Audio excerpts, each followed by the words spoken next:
Guys, 21st ಸೆಂಚುರಿಯ biggest war ಆಯಿಲ್ಗಾಗಿ ಅಲ್ಲ ಸ್ನೇಹಿತರೆ, ಚಿಪ್ಸ್ಗಾಗಿ. ಎಸ್,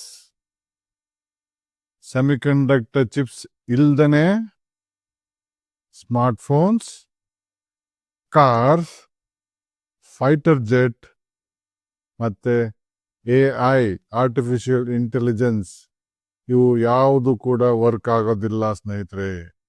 ಇದೇ ಕಾರಣಕ್ಕೆ US, ಚೈನಾ, ತೈವಾನ್, ಜಪಾನ್ ಈ ಎಲ್ಲ ದೇಶಗಳು ಸಹಿತ ಚಿಪ್ ಮ್ಯಾನುಫ್ಯಾಕ್ಚರಿಂಗ್ ಮೇಲೆ ಬಿಲಿಯನ್ಸ್ ಗಟ್ಟಲೆ ಇನ್ವೆಸ್ಟ್ ಮಾಡ್ತಾ ಇದೆ.